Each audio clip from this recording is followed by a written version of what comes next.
Good morning, dear people. I'm Trina Marlowe, and my pronouns are she, her. Together with Reverend Krista, we welcome you to Eliot. Today's worship team includes choir director Nadia Mattis and pastoral care associate Madeline Harris. Please see her if something is weighing on your heart. Before we begin, we want to extend a special welcome to all of our guests. We're so glad you're here. Today's welcome ambassador is Lynn Murphy. Lynn, there she is, yes. After the service, you'll find Lynn in Adams Hall ready to answer your questions and show you around. Please fill out a guest form so we can stay in touch with you. Or, if your handwriting is as bad as mine, you can go online at the QR code on the screen and in the order of service and fill it out electronically. If you have young children with you this morning and they get restless, you may take them to Adams Hall to scamper about as you watch the service on the big screen. Afterwards, everyone is welcome for coffee and conversation. Just follow the crowd out those doors and to the left and into Adams Hall. If you choose a blue cup, we'll know to welcome you as a guest. Or if you run into any of today's volunteers that are listed at the bottom of your order of service, you might take a minute and tell them thank you. And if you want even more Sunday sociability, you can join us for the virtual coffee hour at 1:30 this afternoon online. You'll find that link in your order of service. Now please join me in our congregational welcome by responding at the end of each statement with, "You are welcome here." If you are Black, brown, white, Indigenous, APIA, whatever your origins, you are welcome here. If you are an immigrant, a refugee, or a person without documentation, you are welcome here. If you believe in God all the time, some of the time, or none of the time, you are welcome here. If you have a disability, visible or invisible, or are neurodiverse, you are welcome here. If you've been here 100 times or just came today, you are welcome here. If you want for nothing or struggle each day to make it through, you are welcome here.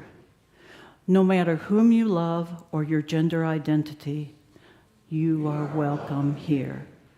For this is a community of diversity, of love, and of justice, and it is good to be together. Now let us enter into the spirit of worship.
Thank you. What a great way to kick off our topic today.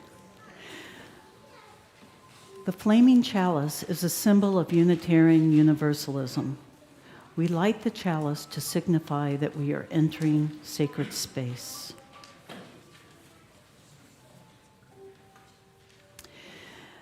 Now please rise in body and spirit for our opening hymn, All Will Be Well. Afterwards, please remain standing as we speak our congregational covenant.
Together, we speak the congregational covenant.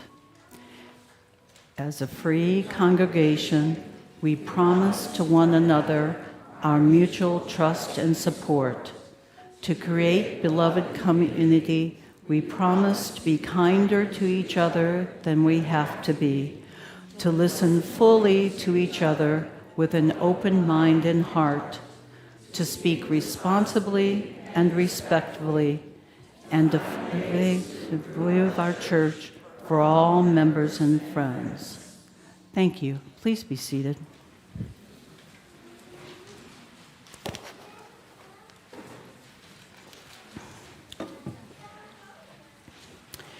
Every week, we share our offertory with a community organization that reflects our values and commitments to service. This month's offering is being shared with Micah, and today we have Mirka Estrada with us to tell us more about their work.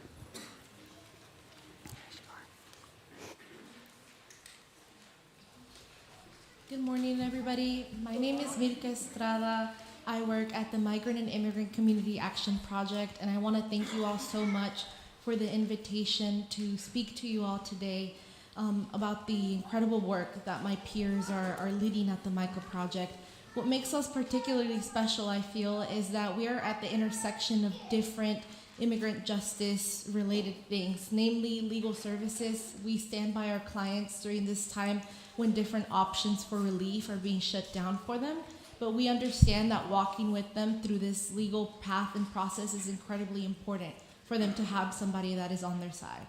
We also support our clients through a slew of other services, namely by helping their children be connected to services that they may be eligible for, helping them get connected to the healthcare that they may need, by walking through them in the process of, being in this world and not understanding the language or what our different practices might be, but being with them through that process.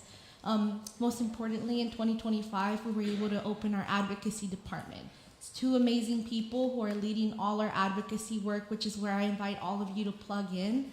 Particularly, they're leading incredible organizer series. They're trying to organize neighborhoods and organize this energy and newfound support that a lot of immigrant organizations and immigrants in our community are feeling. So come by to the table outside. I'll have QR codes for how you can connect to their newsletter to learn about what they're doing, how to sign up for their trainings. But I just want to say thank you so much. 2025 was an incredibly difficult year, and 2026 is already starting incredibly hard as well. But the community support has made all the difference, and knowing that our neighbors stand beside us, it makes it much easier to head into the work every day. So thank you so much.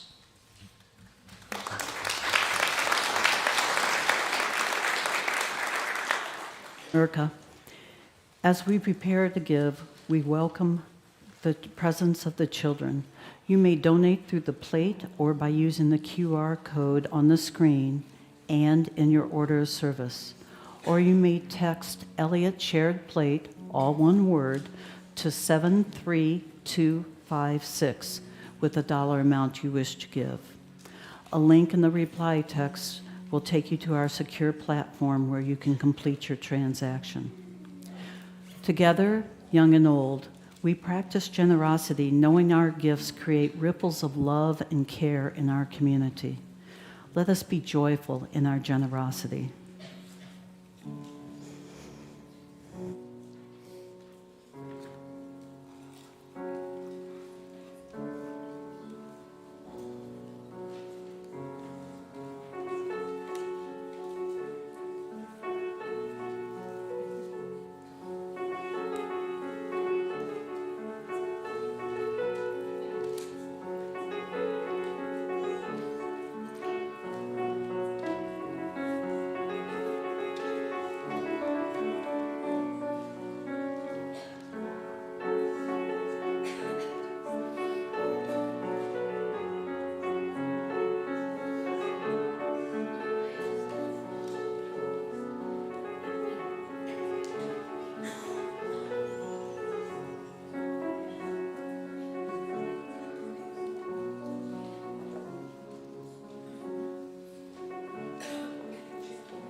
Please join me in dedicating these gifts to the work of the church, which is weaving a tapestry of love and action. We dedicate our lives, and these are offerings. Good morning. I'd like to invite our children and those who are young at heart forward for a story. And there's no pictures this time, so just letting you know.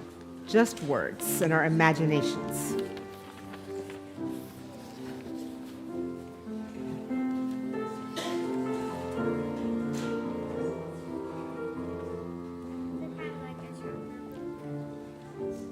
Is it what? It's a 2-page book. Like one page is one chapter and another page is two. One chapter. It's just one chapter.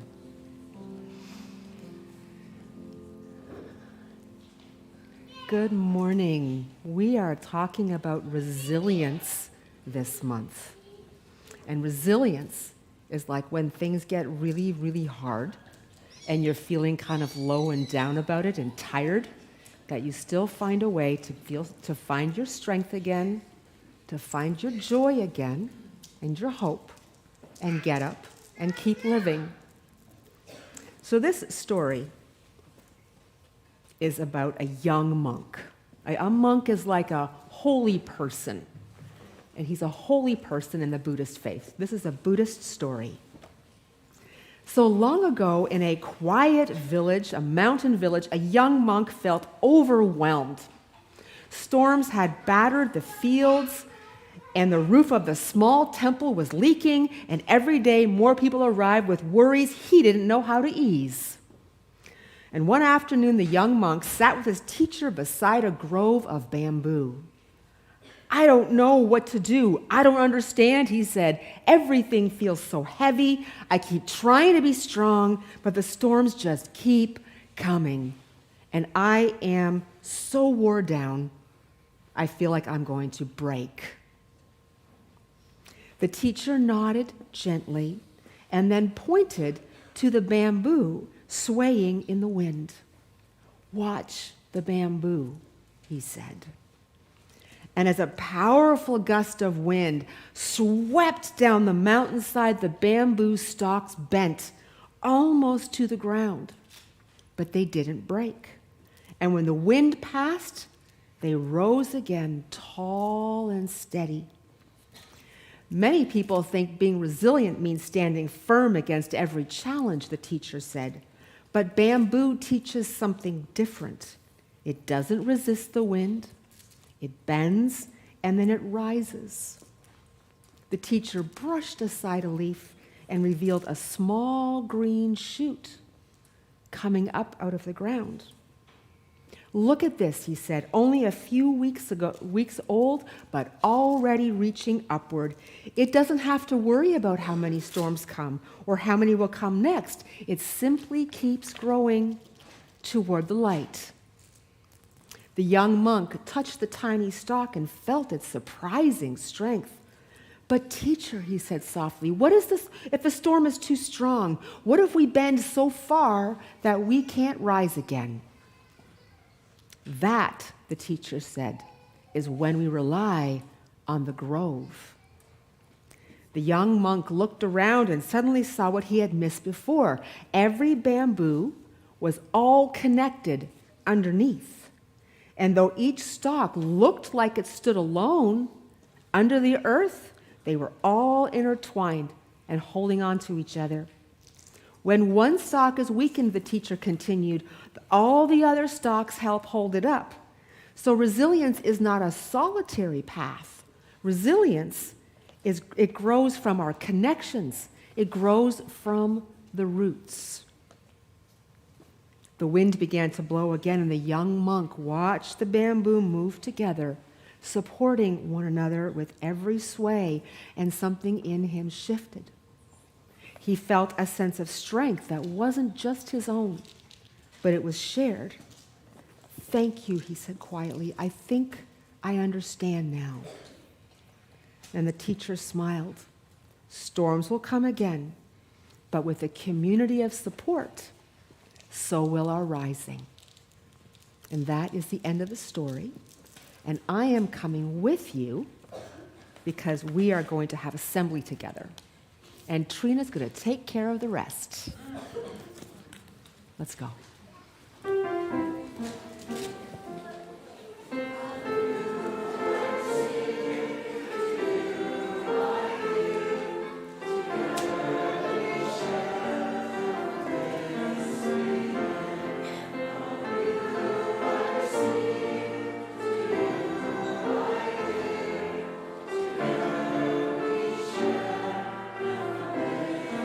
We live. Now's the time we enter into a time of silence for the prayers and meditations of our hearts.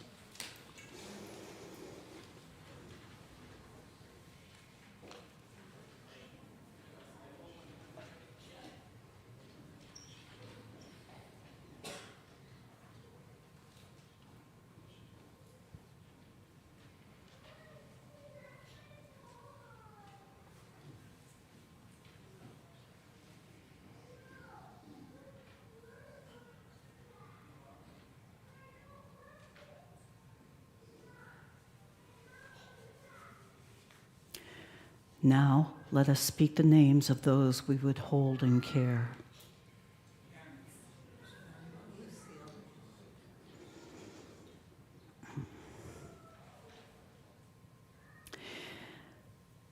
Please join in our meditative hymn. No? Okay, sorry. Our prayer. Our prayer today is by Rebecca Savage, Reverend Rebecca Savage. Spirit of life within and around us, be present to our collective yearning for renewal in this moment. Life has become super lifey these days, with the demands and pressures of jobs and roles, the tugs of the heart of people and places we miss and long for, the ways that when so much is asked of us, we crumble just a little bit more each day under the weight of it all. With soul-crushing, devastating news and updates from around the world and in our own communities, the loved ones in our lives hurting and struggling, the ways that we are hurting and struggling. Spirit of life, we pause to acknowledge the many challenges of life and send care and love within and out into the world. We pause to honor and hold space for the struggles we experience in our bodies and in our spirits, and we send love and care to those tender places. Now, let's enter into a time of silence.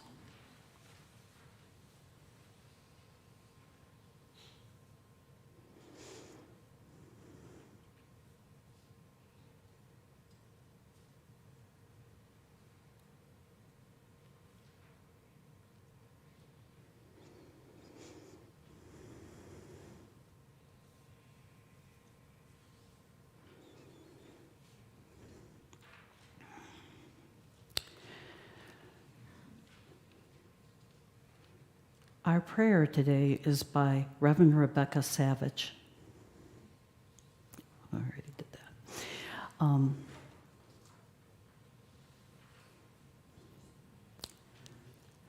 Now I invite you to speak the names of those you would hold in your hearts. And let us also hold in love the more than 3,800 children who have been arrested by ICE and held in detention camps in the last 12 years. Especially the 7 who have died. Together we commit ourselves to ending this state-sanctioned child abuse. May we welcome the abundant mystery, grace, and the power of love that is greater than ourselves to heal and nourish us all. We call upon all the transcendent gifts of renewal to be bestowed upon us for an energized renewal to fill us in all the ways that serve our lagging spirits when our own resilience wanes. We give thanks and gratitude for the sweetness of renewal so that it may linger in us, be amplified and multiplied towards healing and wholeness. In the name of all that is hopeful and holy, may it be so.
Our reading today is two excerpts drawn from the book Love and Rage, The Path of Liberation Through Anger, written by Lama Rod Owens, a queer Black Buddhist teacher.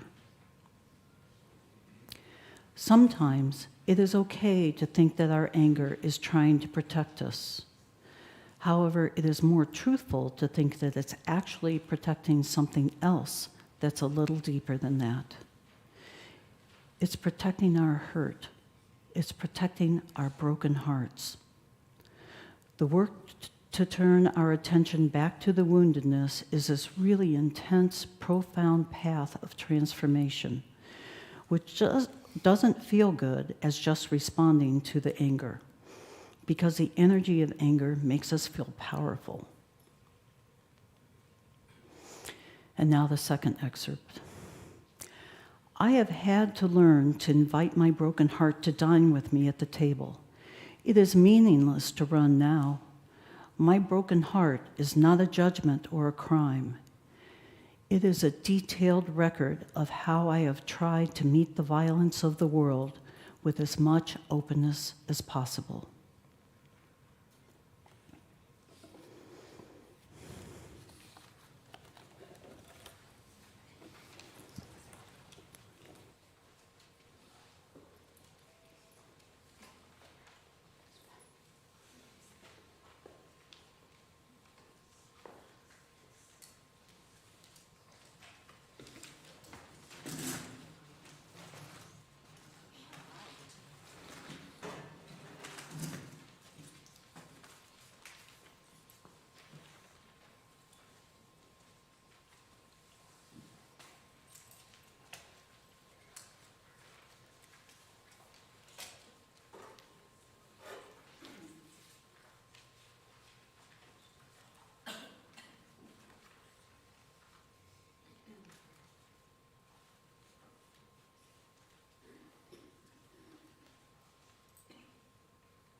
Today, we are continuing our focus on the theme of embodying resilience. Resilience is the ability to recover your grounding in the face of disappointment, despair, injustice, cruelty, loss, all the things that can make life hard, overwhelming, and lead us to doubt in our ability to survive. Last week, we talked about resilience in a way that emphasized how resilience can help us in our personal lives when we cultivate the ability to be humble, accept roadblocks, work with them rather than fight them, and live in community where we are resilient for and with one another, grounded in a love beyond our imagining. This morning, we are exploring resilience within the framework of systems thinking. I want to start with a story that took place in St. Louis in April 2015, not even a year after a young black man was killed by a white police officer in Ferguson, Missouri, and protests erupted in the streets of our city for over a year. This story can help us understand systems thinking and its impact on the different ways we are expected to be resilient. Among the thousands of people who protested against police brutality was Thaddeus McCarroll, a 23-year-old black man from North County. There are pictures of him protesting. He was so impacted by a lifetime seeing the black men in his community being shot or imprisoned, so impacted by Michael Brown's shooting and the resulting protest, that he was transformed and became deeply committed to being part of a black revolution. Now, a lot of people were deeply impacted by the Ferguson uprising, myself and some of you among them.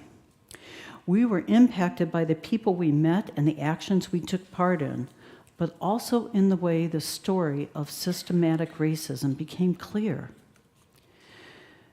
We are taught in this country to understand our life experiences as part of an individual pattern where we are basically the engineers of our own destiny. You work hard, you work well, and you will succeed.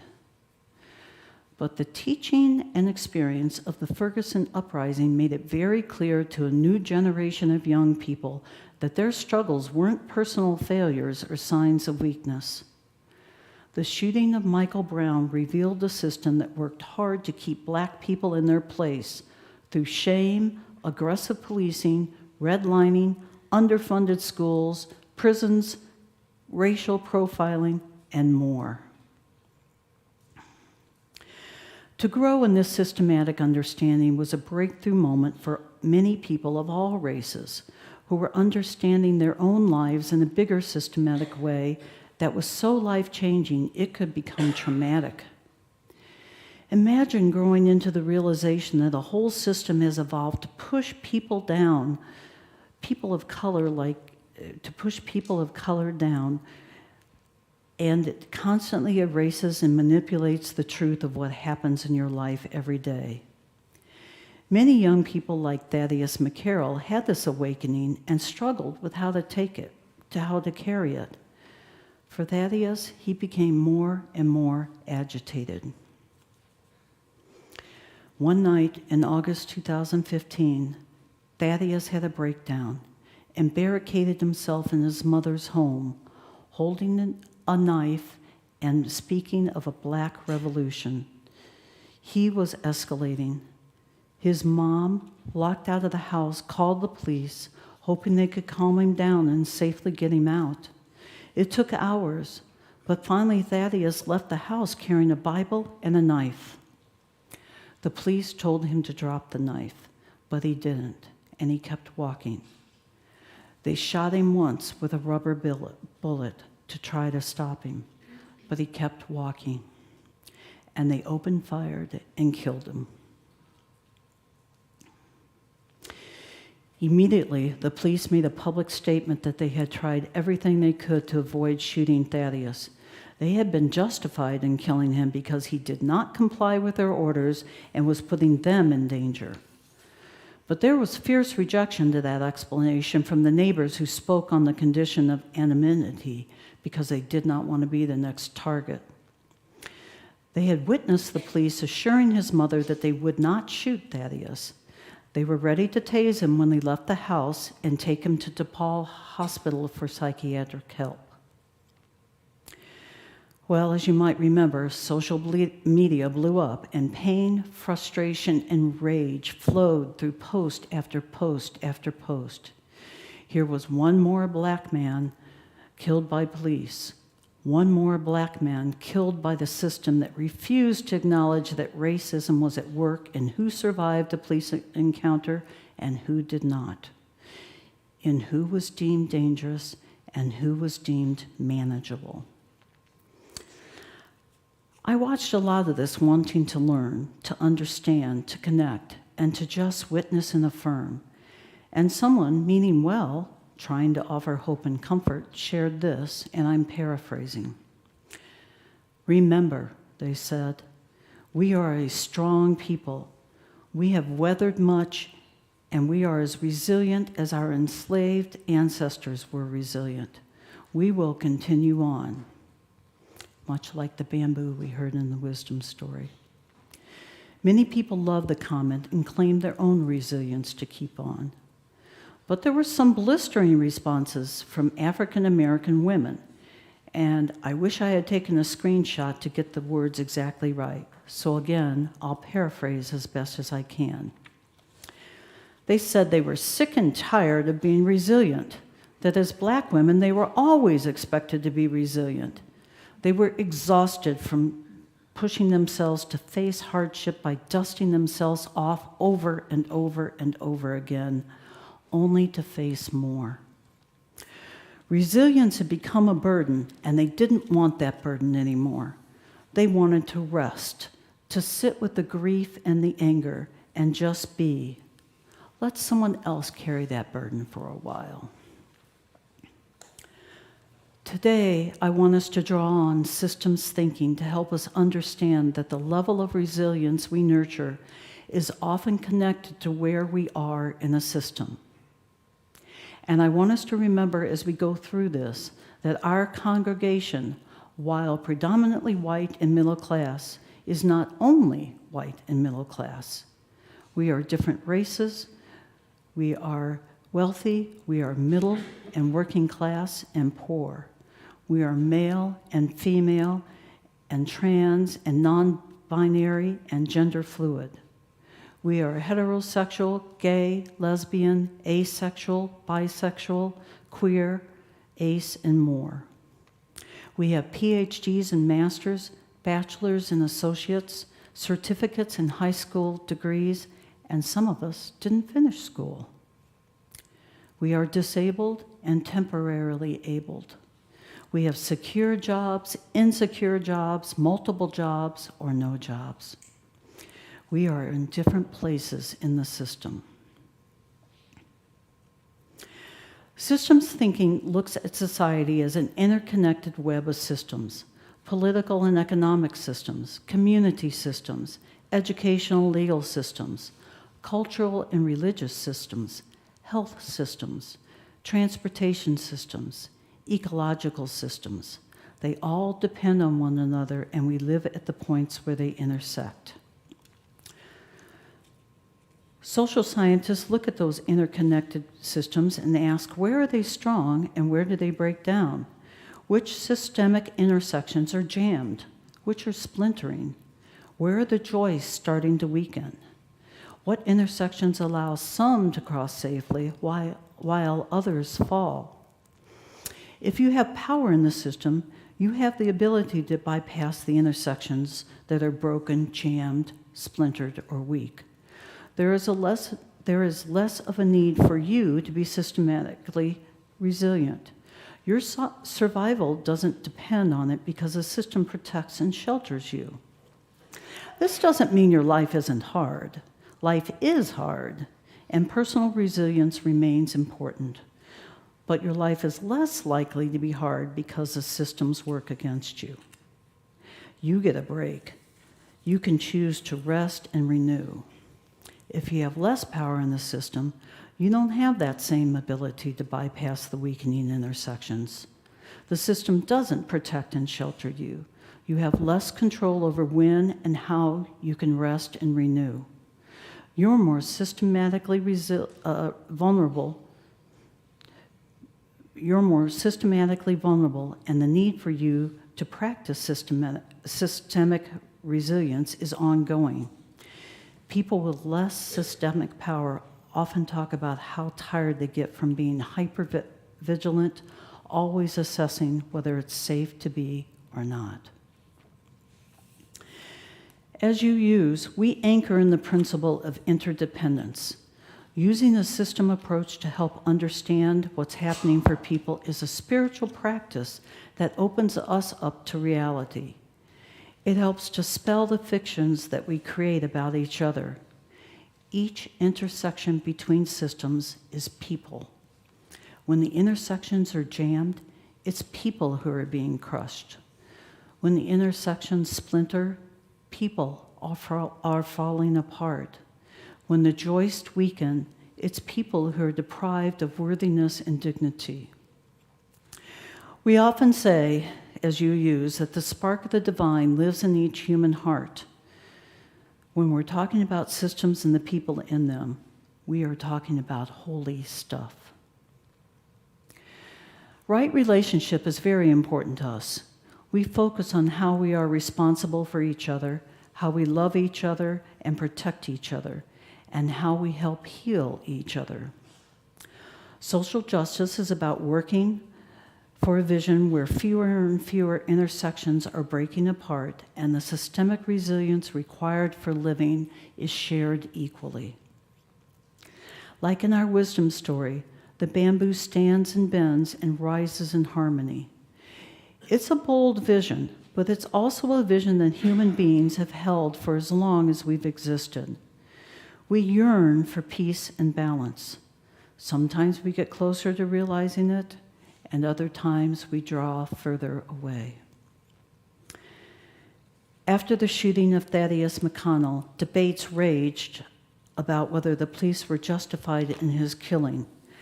And the London police released a video of how they disarmed an agitated man waving a machete without firing a shot. Then they helped him access the health care he needed.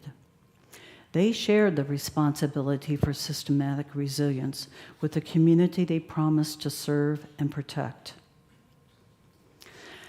Imagine if the officers who engaged Thaddeus McConnell had been trained and prepared to do that. Thaddeus would likely still be alive, hopefully getting the care he needs and engaged in the work of ending systemic racism. So, what can we do here and now with the challenges we are facing? Things are really messed up, and unfortunately, they're getting worse. The range of people who are more vulnerable is growing as our government turns on more of us. Some of us who used to feel safe and secure are seeing our place in the system shift. We haven't needed much resilience, so it can be hard to find it and practice it. Well, it's time to learn. Time to take on more of the responsibility for this resilience that others have been carrying. They need to rest, renew, recover, and ground in their inherent worth and dignity. As we've experienced ourselves as more vulnerable and have had to be systematic resilient for a long time, we deserve to rest. Still talking about the other people. We deserve time to think and feel and take care of ourselves so that we are restored to resilience instead of being worn down by it. And we can share our stories with those who need to become stronger and aren't sure how to. We have a lot of wisdom to offer. This week, I invite us to reflect on our capacity for a bigger kind of resilience. Is it time for you to grow into it? Or are you getting tired and it's time to rest, renew, breathe, or recenter? Maybe you are in need of both. Next week, we will draw on the Buddhist understanding of resilience to offer wisdom on how we can nurture our capacity for the kind of resilience that renews as much as it strengthens.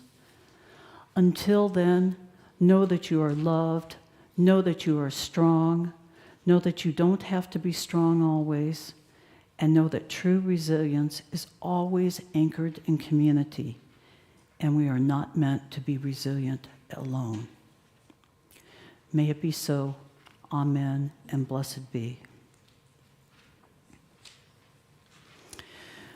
Please rise in body and spirit for our closing hymn, This is a Love, and remain standing as we close the service.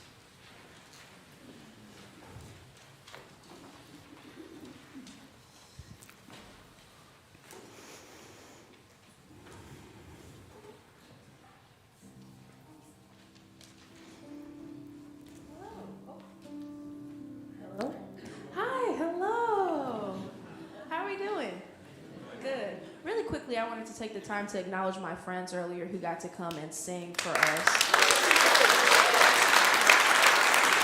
And they are Jalen Davis, Becca Ford, and Elena Epps. They sing with me in the St. Louis Symphony in Unison Chorus, and it is my greatest joy to come and bring them here to sing for you all. So, all right, last hymn. Oh, shucks. We're going to do this in a round. I should have said that. That's why Beth is up here. So we'll do it in a two-part round. I'll lead this half. She'll lead this half. But we'll sing it all together once first.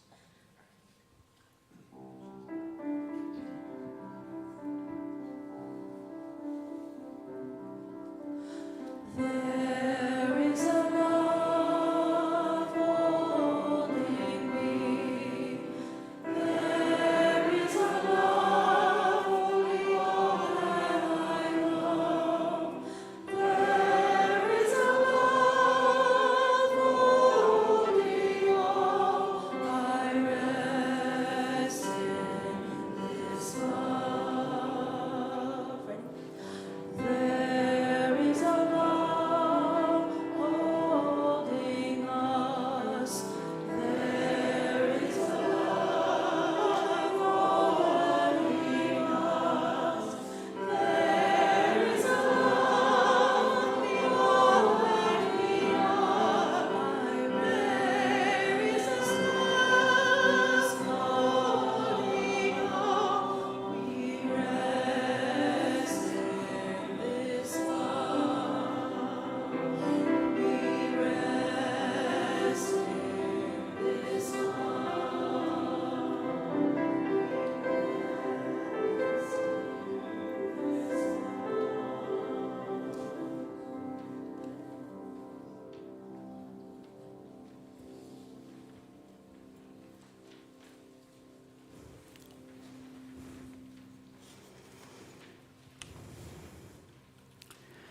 Please join me in extinguishing our chalice and share our benediction. I have something.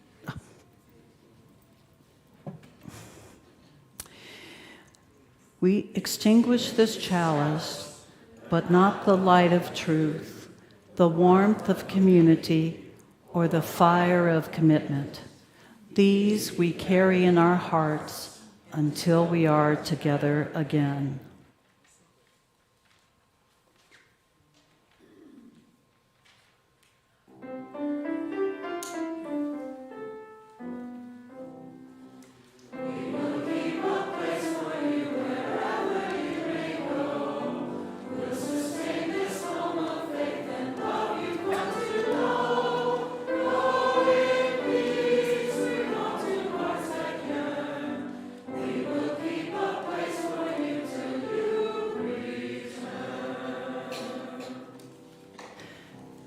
And now, may the Spirit of life hold you, may love bless you, and may joy find a place in your days. Love to you all. Go in peace.